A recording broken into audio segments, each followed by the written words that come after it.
Welcome to Test Chamber 4.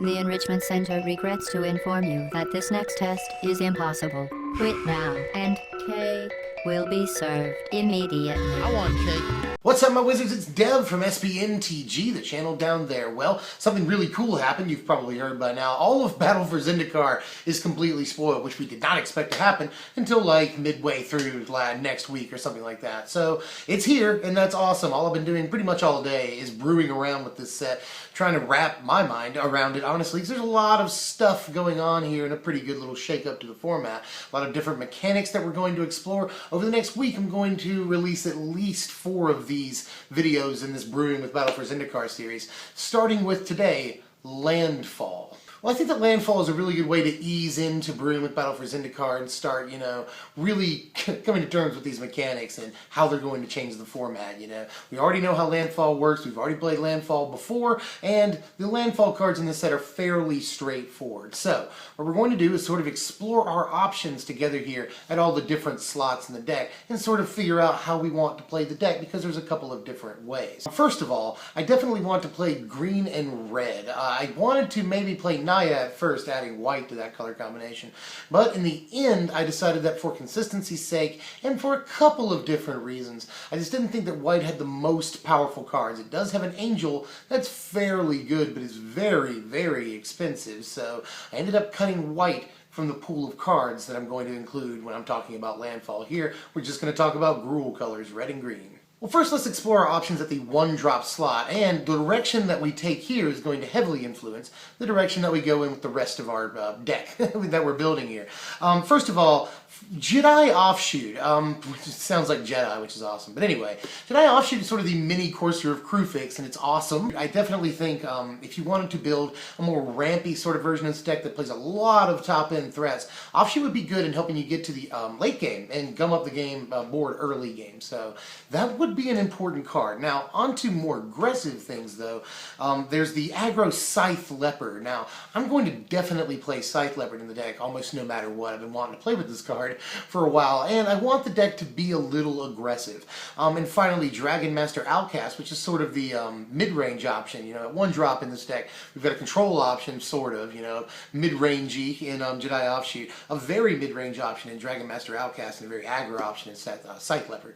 So, but among these creatures, I think Dragonmaster Outcast is almost certainly the best. Obviously, no actual landfall trigger on the card, but in a landfall deck that's playing a lot of lands and a lot of ways of getting those lands onto the board, a card like Outcast can be really, really, really good, especially considering we can start actually getting dragons off of him as early as the 5th turn. And he's really, really good in multiples, but considering we're playing him so late game, for the most part, he's not usually really a 1-drop unless, there's a bit of versatility there. You can trade him early game against aggro, but that's just one thing you can do. It doesn't happen very often. Often you play this guy as a 5 or 6-drop creature, so we don't have to play as many copies of him. Now, the direction I'm going to take the deck in, at least for this deck tech right now, is slightly more aggressive. So we can't play all the 1-drops in the world. I would like to play a full playset of Scythe Leopard and probably 3 Dragonmaster Outcast and relegate Jedi Offshoot to the board, definitely. I don't know how much of a problem aggro is going to be at the start of this new format.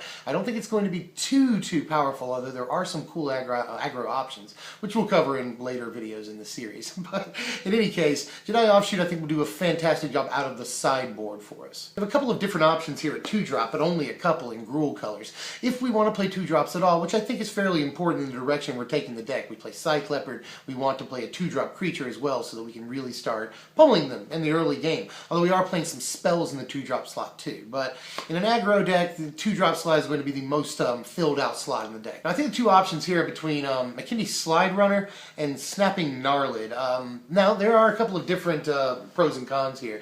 I definitely think that Sliderunner looks like the better card because of the trample, but of course, there's an extra point of toughness on the green one, Snapping Gnarlid, and it has, we're able to produce green in these decks much more reliably than red, so it's a little bit more consistent. But for the purposes of what we're doing, I don't want to play both of them, but I do want to play probably a play set of Sliderunner, because we are going to be putting a lot of lands into play some turns, and I like the fact that this can get up to 5 power trampler in some situations, so I think I'm going with that. In the 2-drop slot, I also like Swell of Growth an awful lot. I think it's sort of a mini, it harkens back to Atarka's command, which we will certainly be playing in this deck too. That's the other 2-drop I'd like to address. Not out of Battle for Zendikar, but a pretty necessary card in this deck, especially with, we're going in the aggressive direction, sort of. So we are going to be playing cards at the top of our curve to help finish the game out.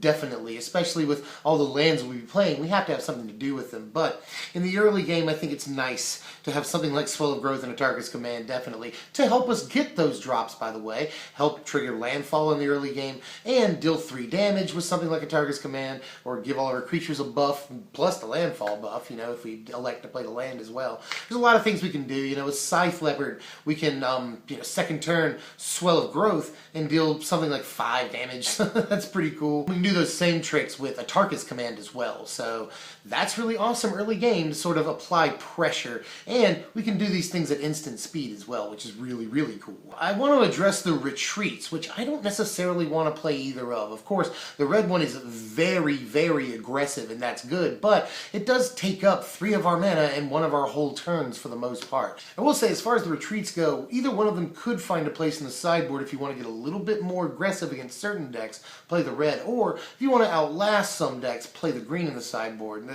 both options are good. In the 3-drop slot, it's almost definitely certain, no matter what, that we want to play Undergrowth Champion.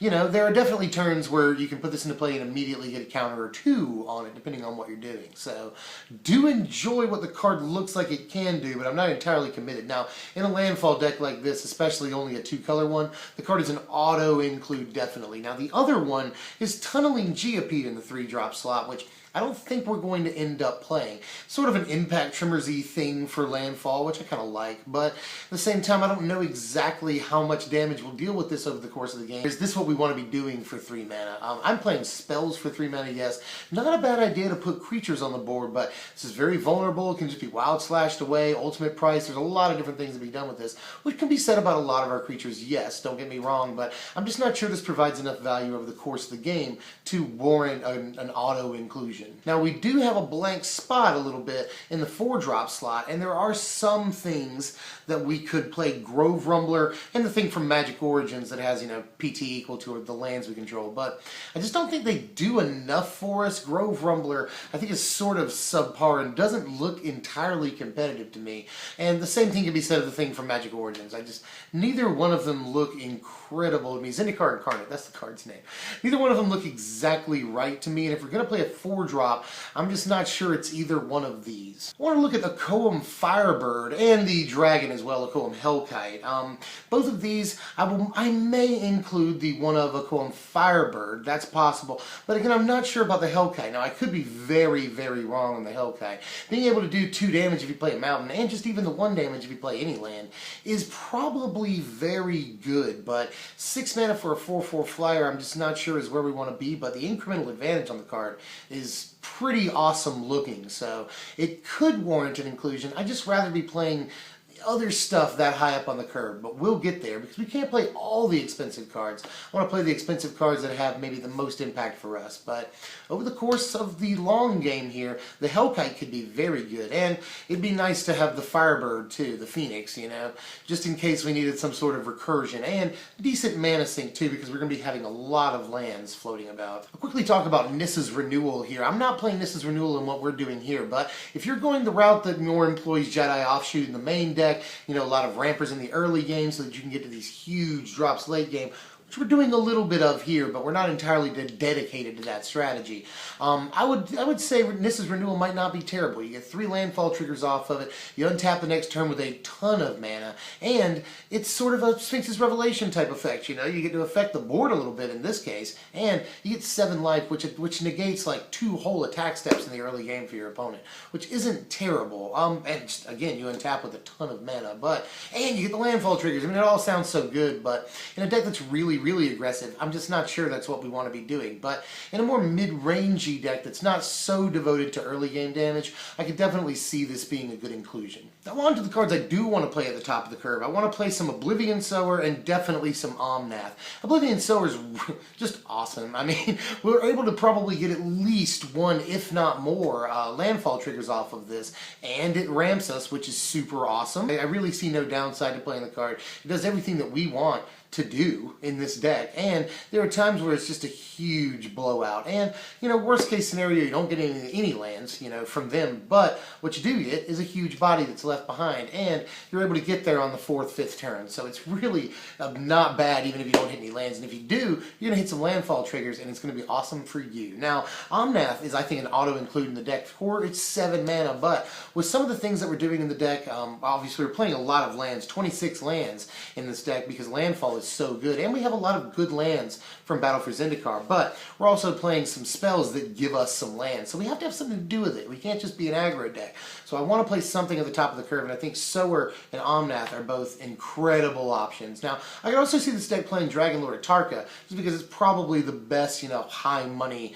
thing in the format. Now, you could also play, what is it, Voidwinter? I can't remember, the thing that they can't play even costed things. Or you could just go all the way and play Ulama, although I can foresee the deck having a problem playing 10 mana things, so there is that to consider. Now, I might play Natural Connection in the deck, but I sort of think Nissa's Pilgrimage is just straight up better for what we're trying to do. We want to produce more green in the deck, almost certainly, no matter what. So I would say that Nissa's Pilgrimage is probably just overall better, in that it ensures more landfall triggers for us. It's good even without the spell mastery, and creates a landfall trigger immediately, just like Natural Connection does. But more often than not, we're going to be looking for the green anyway, and I just think that Nissa's Pilgrimage provides more value in a landfall deck than something like Connection does, and I don't want to play too many of these cards anyway. But that being said, out of Magic Origins, I'll also play Animist Awakening, because it has the potential to be a huge bomb for us later on, especially if we already have an Omnath out. This could just be ridiculous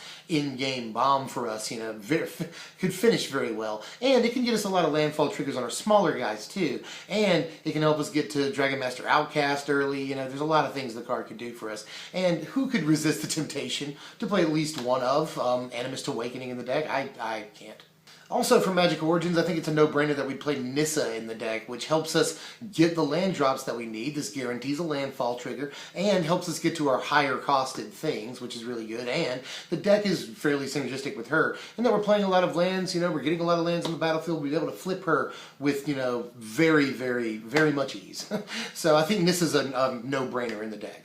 All that being said, this is sort of what I think preliminarily the main board of the deck will look like. Don't worry, I'll give you the actual land base in just a second. We see Scythe Leopard, Dragonmaster Outcast here in the early game, and then the Sliderunner. But I think the deck could swap out any of those creatures, especially Sliderunner, for Hangarback Walker. I could definitely see that being a thing, especially if you want to play Retreat Kazandu in the deck. That could definitely be a very synergetic card with Hangarback Walker. And Hangarback Walker wouldn't be the worst 2-drop you could play in the deck, because we're generating an awful lot of mana, and so this would be, very good in any stage of the game, which it already is in every deck. But later on in the game, when you've got 7, 8, 9 mana, you can make this a 4/4 immediately with 8 mana and just start wrecking face. They have a horrible decision to make immediately. So that's the Hangarback Walker could work in a deck like this, but I've gone more purely landfall strategy here. So let me know how you feel about this, and maybe what you'd change if it was your deck to build, because I know there's a lot of different ways